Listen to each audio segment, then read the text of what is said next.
Alô, comunidade! Começa agora o ICL Urgente, sempre às 5 horas da tarde. Nós estamos no dia 6 de fevereiro de 2026. A gente chega sempre com as principais notícias do Brasil e do mundo nesse resumo ágil, com informação e análise a quente, que é o seu programa ICL Urgente, sempre com a gente, a Laura Couto, na Central de Apurações de Informação do ICL. Boa tarde, Laura. Boa tarde, Rodrigo. Hoje sextou e é véspera de pré-carnaval, hein? Então a gente já está em clima de festa. Boa tarde para você que está assistindo o ICL Urgente pelos canais do Instituto Conhecimento Liberta e Eduardo Moreira no YouTube e também pelos nossos canais parceiros. Aproveita, deixa seu like, se inscreve aqui no nosso canal e comenta de onde você está assistindo o ICL Urgente. Vamos lá, Rodrigo, que hoje ainda tem bastante coisa antes do pré-carnaval. Peraí, é véspera do pré-carnaval, é véspera de antes do dia de antes do pré-carnaval, mas é quase carnaval, porque olha, é bloco para tudo que é lado, não é? Rio, São Paulo, Belo Horizonte, cidades aí com carnaval animado, Olinda, Recife, Salvador, já estão no clima do carnaval. Vamos para a rua, vamos para a rua. Boa tarde para você que mora nesse país. Tem um ex-presidente chamado de cachorro louco. Isso foi o Lula que hoje numa entrevista disse que o Jair Bolsonaro é que nem cachorro louco. Tá preso. Se você soltar da coleira, ele vai para morder de novo, hein? Bom, se o Bolsonaro é cachorro louco, imagine o Donald Trump o que é. Vocês viram o que ele fez hoje, né? A postagem racista, criminosa, bandida de Donald Trump contra o casal Obama. Daqui a pouco nós vamos trazer isso, um ato explícito de racismo do Donald Trump, que já está enrolado no caso Epstein e agora arrumou mais um. Dizem que é para disfarçar do caso Epstein, mas daí ele disfarça a acusação de pedofilia e assume que é racista. Não sei se resolve muita coisa. Daqui a pouco a gente volta a falar sobre esse tema. Vamos primeiro do cachorro louco, né? Aqui o brasileiro.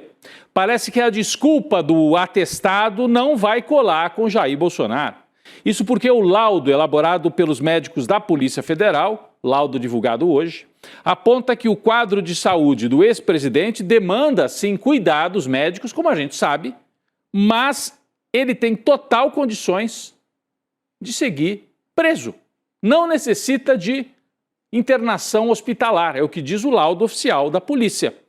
A perícia médica foi feita no dia 20 de janeiro e vai embasar a decisão do ministro Alexandre de Moraes sobre mais um pedido feito pela defesa do Jair para que ele possa ir para casa, cumprir prisão domiciliar por razões humanitárias.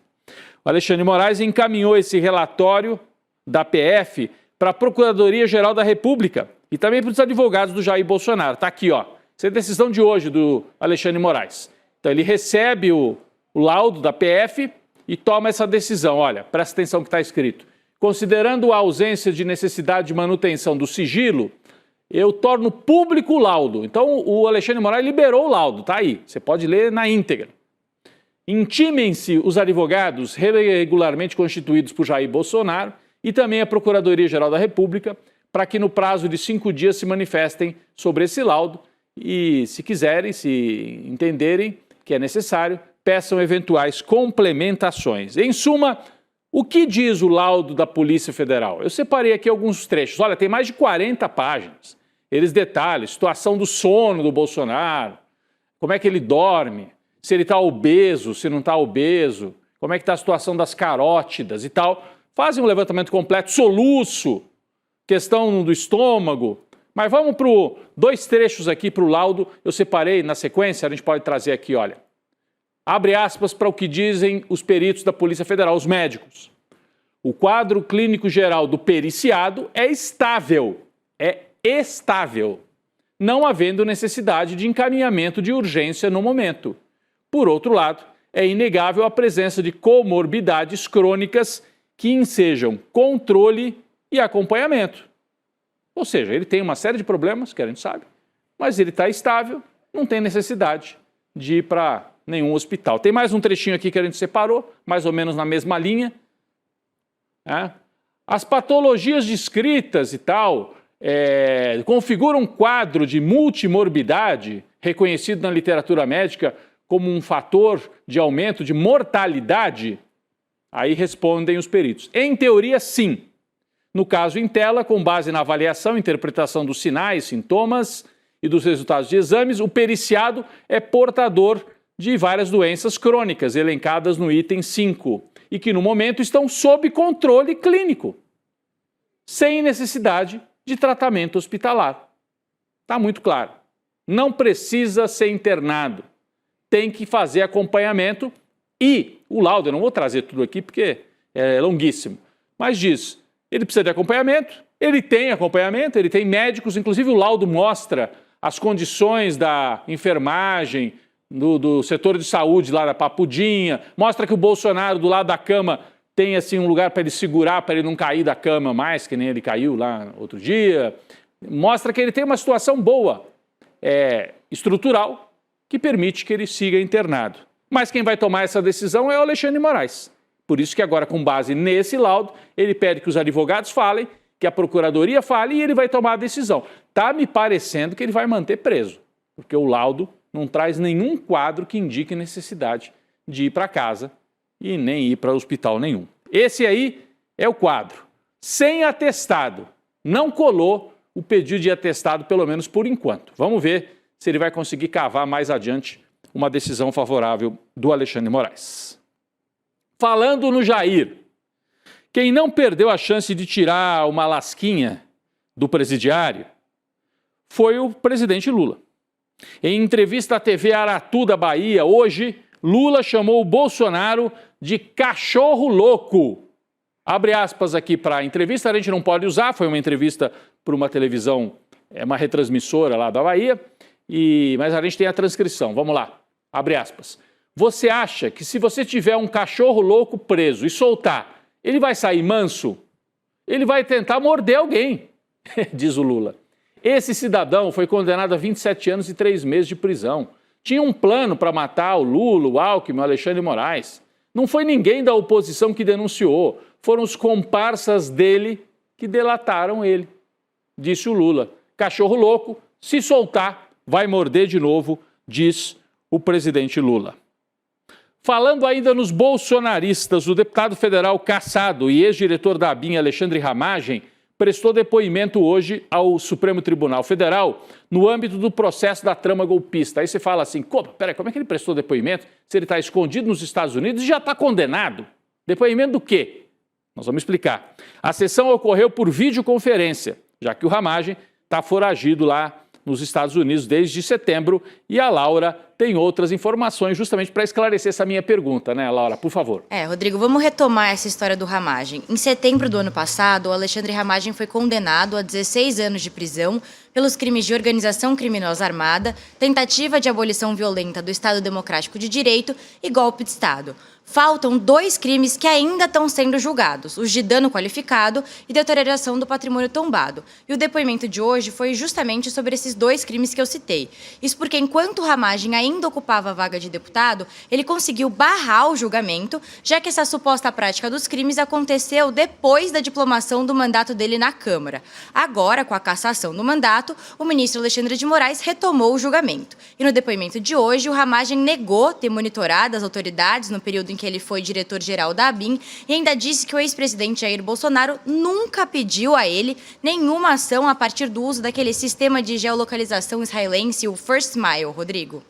Perfeito, Laura. Agora deu para entender bem. Ele tinha sido julgado por 3 crimes, 2 ficaram de fora porque ele era deputado, lembra?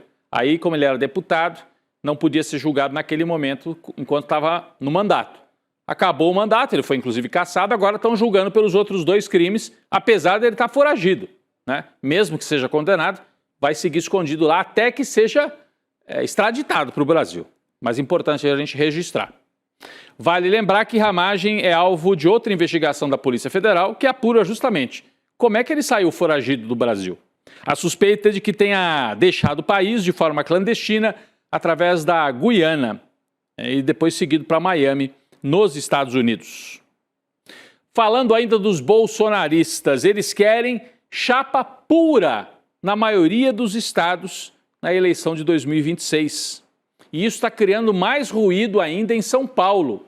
Olha, o Tarcísio já ficou naquela, vou ser candidato a presidente, não vou, queria o apoio do Jair, não teve. Agora ele se conformou em ser candidato a governador, mas mesmo para governador, os bolsonaristas estão botando uma pressão em cima do Tarcísio de Freitas. Ele enfrenta uma série de atritos e negociações com os bolsonaristas. Laura traz outras informações sobre esse fato também. Laura. Rodrigo, parece que o Tarcísio vai ter que se ajoelhar de novo para a família Bolsonaro.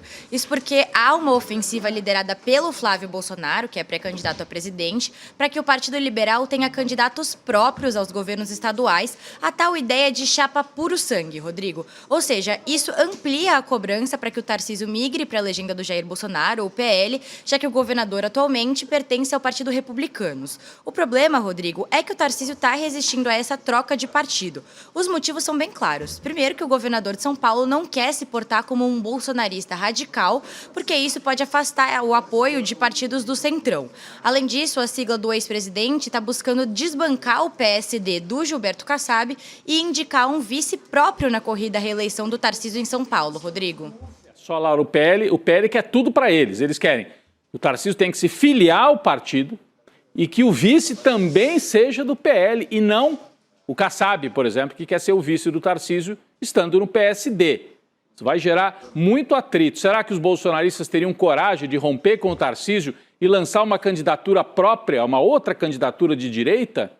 Olha, não está totalmente descartado, porque, como disse o Lula, estamos falando da turma dos cachorros loucos. Tem mais, a disputa pelo Senado é outro ponto sensível em São Paulo, hein? O plano do PL é lançar 2 nomes ligados à direita bolsonarista. Inclusive, um deles, na origem, era o Eduardo Bolsonaro, né? Agora ninguém sabe se ele vai poder ser um desses 2 candidatos. Está nos Estados Unidos, será que ele seria candidato mesmo estando fora e tal? Vamos ver. Mas a ideia de ter os 2 nomes do PL para senador desagrada o Tarcísio. Ele prefere que um dos candidatos ao Senado seja um homem de confiança dele, o Guilherme Derrite, ex-secretário de Segurança Pública. Ele é filiado ao Progressistas, né, o partido PP. A avaliação do governador é de que lançar um nome de fora do PL seria uma forma de neutralizar a esquerda, de trazer o centrão também para essa disputa. Apesar do Derrite ser super de direita, não é um moderado, é um homem de direita, mas não é do PL. E isso basta para gerar desconfiança e ruído do lado dos bolsonaristas. Olha só como eles estão desconfiados de todos e de tudo. Eles querem que todo mundo se ajoelhe e fique com, assim, totalmente dependente da família Bolsonaro. Vamos para o outro lado do tabuleiro político, o lado do presidente Lula, que também está montando seus palanques, né? O ex-ministro da Casa Civil, José Dirceu, que vai ser candidato a deputado federal em São Paulo, pelo PT, claro, e deve ser o mais votado do PT, ele reforçou o pedido para que Fernando Haddad seja candidato ao governo ou ao Senado pelo estado de São Paulo. Dirceu afirmou que, sem Alckmin na disputa paulista, a presença do Haddad é mais do que necessária. A fala aconteceu durante um evento no 46º aniversário do PT, o Partido dos Trabalhadores, que ocorre em Salvador, na Bahia. Vamos conferir aqui um trecho, está transcrito na tela, da fala do Zé Dirceu. Eu defendo há muito tempo que ele, o Haddad, seja o nosso candidato, já que o Geraldo Alckmin, no meu entendimento, deve continuar como vice-presidente, afirma o Dirceu. Porque isso foi um fato político, uma espécie de um contrato que nós assinamos com a sociedade brasileira. A aliança entre Lula e Alckmin para criar as condições para vencermos a eleição. Eu concordo bastante com a avaliação aqui do Zé Dirceu. Eu acho um erro, um perigo, tirar o Alckmin da vice do Lula. O Alckmin é um homem que vem do campo conservador, mas se mostrou extremamente confiável, leal, né? E deu certo. E sabe administrar, tem experiência. Para que mexer na vice? Ah, para colocar alguém do MDB. E não aprenderam com o Temer, que era o vice da Dilma, e assim que pôde, foi para o golpe? Eu manteria o Alckmin ali na vice e acharia uma outra alternativa em São Paulo, com o Haddad para o Senado, talvez, ou para governador, e montar uma chapa forte em São Paulo, como diz o Zé Dirceu. Vale lembrar que o presidente Lula afirmou numa entrevista ao UOL que Geraldo Alckmin, Fernando Haddad e também a ministra do Planejamento, a Tebet, podem ser candidatos na chapa do campo lulista em São Paulo. Lula, inclusive, disse que Haddad e Alckmin sabem que tem um papel a cumprir no estado de São Paulo. Ou seja, o Lula quase que está querendo empurrar o Alckmin também para a candidatura. Vamos aguardar. A gente trouxe ontem, inclusive, uma matéria dessa possível aliança entre PT e MDB nas eleições nacionais. O acordo envolveria entregar o cargo de vice para o partido, para o MDB, assim enviando o Geraldo Alckmin para São Paulo. O problema é que o próprio MDB não tem um alinhamento integral com o governo Lula. Isso já é muito claro, né? O placar é desfavorável. Dos 27 diretórios MDBistas, os 26 estados mais o Distrito Federal, 16 se posicionam contra o apoio à reeleição de Lula. Somente 11 são a favor. Está na manchete aqui, ó. O levantamento foi feito pela CNN. 16 a 11 contra o Lula. Entre os quadros que são a favor de uma aliança com o Lula, estão os 9 estados do Nordeste e mais Amazonas e Pará. Fora disso, o MDB é oposição. É oposição. Rio Grande do Sul, Paraná, São Paulo, Santa Catarina, Distrito Federal, Mato Grosso do Sul. Então, essa aliança aí não tem muita chance de prosperar, né? Em estados como São Paulo, Minas, Rio, eles se colocam contra o presidente Lula. Além disso, parte da cúpula do MDB diz que a tendência é que o partido fique neutro até por essa configuração que a gente acabou de mostrar. Ainda no Centrão, vamos trazer notícias sobre um encontro estranho, suspeito, ocorrido no aeroporto. Olha essa, gente. Está aqui na manchete do ICL Notícias, né? Aliás, foi uma imagem exclusiva obtida pela equipe do ICL. Ciro Nogueira, presidente do Progressistas, encontrou na noite dessa quinta-feira, ou seja, ontem, os empresários Haran Santiago e Danilo Coelho de Souza, que são alvos da Operação Carbono Oculto na Polícia Civil do Piauí. Olha a foto aí na tela, gente. Ele até sorriu, ele percebeu que tinha gente fotografando, olha lá. Sorriu para a câmera, hein, ô Ciro? Dá um sorrisinho aqui, ó. Isso. Pegaram o flagra. Bom, a investigação da Polícia Civil no Piauí apura se esses dois aqui que aparecem na foto com o Ciro Nogueira participam de um esquema de lavagem de dinheiro envolvendo postos de combustível, que, segundo as autoridades, atendiam também a facção criminosa PCC. Laura, que flagrante foi esse, Laura? Rodrigo, o Ciro Nogueira e os outros 2 alvos da operação, eles se encontraram no aeroporto de Brasília enquanto embarcavam para Teresina, no Piauí. E como você mencionou, o ICL Notícias teve acesso com exclusividade a essa foto que a gente está mostrando na tela, para quem está acompanhando por vídeo, e o Ciro está conversando com os 2 empresários no local. Mas a pergunta é, quem são esses 2 que você citou, Rodrigo, e que aparecem do lado do Ciro Nogueira? Os 2 empresários são o Haran Sampaio e o Danilo Souza. Eles são ex-proprietários da rede de postos HD, que é apontada nas investigações da polícia como um possível núcleo do esquema criminoso de combustíveis no estado do Piauí. E tem mais, Rodrigo. Conforme a apuração do ICL Notícias, o Haran Sampaio pagou R$230 mil para o Vitor Linhares de Paiva. E quem é esse cara? Ele é ex-assessor, aliado político e compadre do Ciro Nogueira. O Linhares também foi alvo dessa mesma operação aí, a Carbono Oculto 86, Rodrigo. Importante. Olha, é importante também trazer a resposta, né? O ICL Notícias ouviu Haran Sampaio, um dos 2 que aparece ali na foto, e nós vamos trazer aqui a resposta dele, está aqui no telão, entre aspas, Haran Santiago. Ontem, no retorno a Teresina, houve um encontro casual com diversas personalidades políticas do estado, no embarque do aeroporto de Brasília, onde estávamos fazendo uma conexão. Cumprimentamos o senador Ciro Nogueira, assim como cumprimentamos outros senadores, ministros, deputados, diversas outras autoridades e pessoas que residem em Teresina e que conhecemos. Foi apenas isso. Está feito o registro. De qualquer maneira, talvez uma infeliz coincidência para o Ciro Nogueira e para os outros 2 investigados aí. Bom, o Ciro Nogueira, vamos falar ainda dele, como um bom membro do Centrão, negocia com todo mundo. Não sei se com a polícia também, mas isso é outra história. Agora vamos falar de política. Olha, o Ciro Nogueira, que batia no peito para defender bolsonarismo e tal, abriu negociação com o Lula. O presidente do PP participou de um encontro não oficial com o presidente Lula no dia 23 de dezembro, um dia antes da véspera ali de Natal. Só vazou agora esse encontro ocorrido entre Ciro Nogueira e Lula. Está na manchete também do ICL. Laura Couto. Rodrigo, essa reunião aconteceu na Granja do Torto e foi a pedido do Ciro Nogueira, mas também contou com a participação do presidente da Câmara, o Hugo Motta.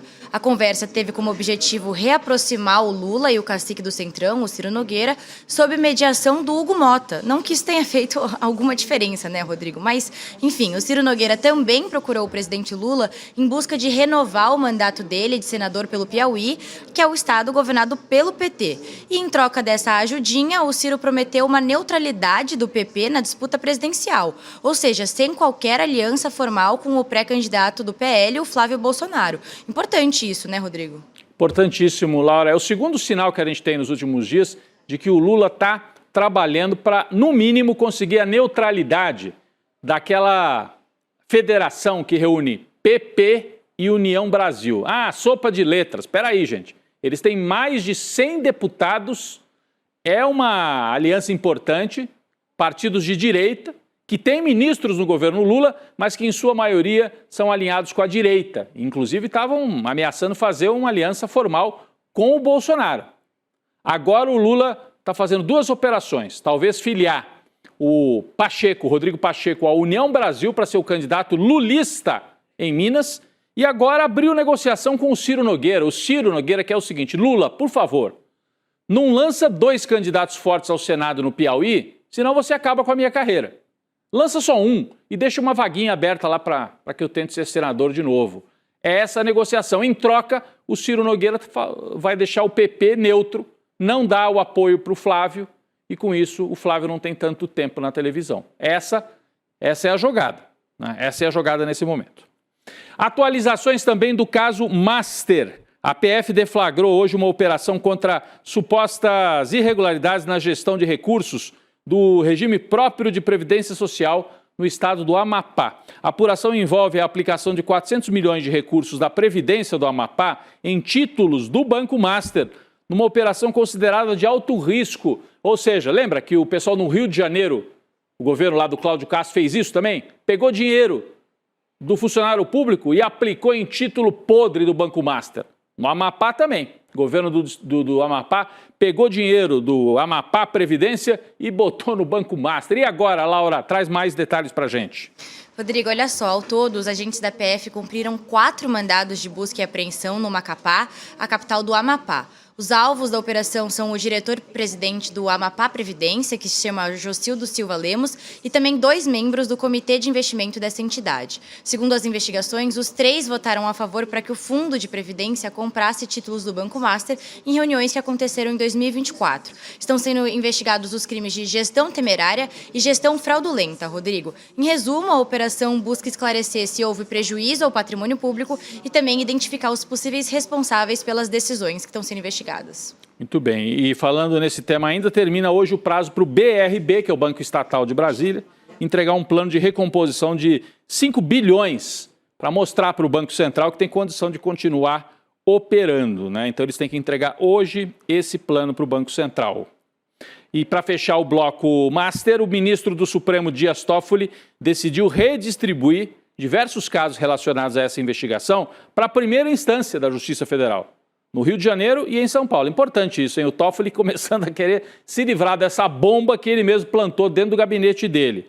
Toffoli concluiu que, em alguns casos analisados, não há conexão com autoridades que tenham foro privilegiado, portanto, não há razão para o caso continuar no Supremo. Você sabe, só pode ir para o Supremo se tiver algum deputado, alguma autoridade ali que está sendo investigado. O Toffoli usou aí um subterfúgio para puxar o caso para ele, porque ele queria dar uma controlada no caso. Agora está devolvendo uma parte da investigação para São Paulo e Rio de Janeiro. O episódio, por exemplo, da Rio Previdência, que eu acabei de citar, da Rio Previdência, vai para a Justiça Federal do Rio, saindo do Supremo. Já uma eventual investigação contra o governador do Distrito Federal, Ibanez Rocha, essa deve ficar no STF, porque ele tem foro privilegiado. Vamos para o noticiário internacional. A gente falou disso logo na abertura do programa. Donald Trump postou hoje um vídeo racista e conspiratório sobre as eleições, mostrando o ex-presidente dos Estados Unidos, Barack Obama, e a ex-primeira-dama, Michelle Obama, como macacos nesse vídeo. Racismo explícito. postado na plataforma Truth Social. O vídeo feito com inteligência artificial tem pouco mais de 1 minuto e o casal Obama aparece por cerca de 1 segundo como macacos. É um absurdo completo. A publicação também repete afirmações falsas sobre a empresa de contagem de votos lá dos Estados Unidos, que, segundo a versão de Trump, teria ajudado a roubar dele as eleições de 2020. Eles repetem o mesmo argumento, né, dos bolsonaristas. Roubaram a eleição, quero fazer a auditoria dos votos. Isso é uma coisa. A outra coisa é o crime que ele cometeu hoje, vestindo a carapuça total, a gente já sabia, né? Mas agora, racismo explícito contra a família Obama. Horas depois, a Casa Branca removeu essa publicação asquerosa, vergonhosa, e disse que um funcionário fez o post por engano. Tá bom, Donald Trump, depois de 6 horas é que você percebeu. A culpa é do estagiário, né? O Trump não é racista e não é pedófilo. É só impressão. Esse sujeito tem contas a acertar com a história e com a justiça, né? Bom, atualizações aqui do Brasil. Caso envolvendo os penduricalhos. Flávio Dino, você lembra? Suspendeu os privilégios que alguns funcionários de alta patente nos 3 poderes têm, né? Acima do salário oficial previsto por lei. Ficou para o dia 25 de fevereiro o julgamento definitivo, porque por enquanto foi uma decisão pessoal do Flávio Dino, né? E o plenário vai ter que se manifestar, não é isso, Laura? É isso, Rodrigo. Como a gente viu ontem, acabou, pelo menos por enquanto, essa mamata dos supersalários. Para quem não está por dentro do assunto, o ministro Flávio Dino suspendeu as verbas indenizatórias sem base legal, que são os chamados penduricalhos, no prazo de 60 dias. Ele suspendeu, né? Em resumo, essas verbas são benefícios concedidos a servidores públicos que são usados para driblar o teto constitucional de R$ 46.300, que é o equivalente ao salário dos ministros do Supremo Tribunal Federal. E para dar alguns exemplos aqui, esses penduricalhos incluem o pagamento de auxílio Peru e auxílio Panetone, Rodrigo. Os 2 benefícios são ilegais, claro. Agora, a votação dos demais ministros da corte vai acontecer durante uma sessão presencial, Rodrigo. Uma vez o Flávio Dino assumindo aí compromisso com uma causa. Olha, o Flávio Dino, a gente comentou bastante ontem no N2 e vamos voltar a falar agora sobre isso. O Flávio Dino é um nome que ninguém deve descartar para 2030 como um possível candidato a presidente da República. É ministro do Supremo. Pode sair do Supremo e ser candidato. Então, é um nome para a gente ficar sempre de olho. Tem capacidade política, experiência, capacidade de comunicação e coragem de tocar em assuntos delicados. Pessoal, uma notícia aqui, eu vou passar direto para essa notícia do ministro do STJ, que pode ser afastado, hein? Aquele ministro que está sendo acusado de assédio sexual, o ministro Marco Buzzi, depois de uma abertura de sindicância para apurar a acusação de assédio contra uma jovem de 18 anos. A expectativa é que os integrantes do STJ votem em maioria para que o ministro seja aposentado compulsoriamente do tribunal depois da conclusão da sindicância. Buzzi apresentou a defesa aos demais ministros lá no CNJ numa sessão secreta que ocorreu na quarta-feira. Ele negou as acusações, disse que foi pego de surpresa pela denúncia. Vamos aguardar o desfecho. Laura Couto, sextou, né? Como é que é? Véspera da prévia do carnaval, Laura, é isso? Véspera do pré-carnaval, Rodrigo. Esse fim de semana já tem um monte de bloquinho. Eu espero que você vá em algum também, Eu acho que eu vou. Já encontrei a Laura ontem numa festa, mas essa é outra história. Bom pré-carnaval, Laura. Até segunda-feira. Tchau, tchau. Valeu. Boa folia já para você. Mas antes da folia, gente, olha, crimes cometidos pelas elites raramente terminam em punição. É o chamado Pacto da Impunidade, um mecanismo que não começa no tribunal, mas na forma como a sociedade escolhe quem merece indignação e quem pode ser protegido. Então esse vai ser o tema de uma aula na próxima quinta-feira, dia 12 de fevereiro, 8 horas da noite, o Pacto da Impunidade com Gessé Souza e Lindener Pareto. Faz parte esta aula faz parte do curso de pós-graduação, né, oferecido aqui pelo ICL. Então, como é que você participa? Se inscrevendo em iclurgente.com.br. Mesmo que você não esteja inscrito na pós-graduação, você pode acompanhar essa, vai ser uma aula aberta. Então, iclurgente.com.br, você se inscreve e na próxima quinta a nossa equipe te avisa. Olha, é hoje, Gessé Lindener falando sobre o Pacto da Impunidade da Elite Brasileira. O ICL Urgente fica por aqui, vem aí o N2, Gabi Varela, Chico Sá, toda a nossa equipe, Juliano Medeiros está por aí também. Daqui a pouco eu tô lá. Valeu, gente! Olá, olá, oleolê, oleolá. Faltam apenas 6 dias para a aula magna aberta, o Pacto da Impunidade, porque as elites nunca são punidas pelos seus crimes. É a aula de abertura da nossa pós-graduação em Teoria Crítica da Sociedade, em parceria com a FESP, no dia 12 de fevereiro, às 20 horas. Eu e o professor Gessé Souza já estamos preparando todos os detalhes dessa aula para a gente debater, afinal, o que é esse Brasil. Eu vou passar a vida fazendo o quê? Mantendo o meu padrão? Eu acho que a vida tem alguma coisa a mais para valer a pena. O privilégio da classe média é reproduzir o conhecimento legítimo. As boas universidades, línguas estrangeiras. Filosofia é amizade pela sabedoria ou amor ao saber. O ser humano é um ser de desejo, não tem limites. Aqueles que lutam pela vida, lutam por Jesus, ainda que nele não tenham fé. We don't have a sharing of wealth, sharing of power, and sharing of status, and a sharing of dignity, as I say. The events of 1945 led to the establishment of the Doomsday Clock. With the question of capitalism's tendency. Noi produciamo una ricchezza crescente, ma qual è il problema dell'economia? I am the eldest daughter, boxing legend Muhammad Ali.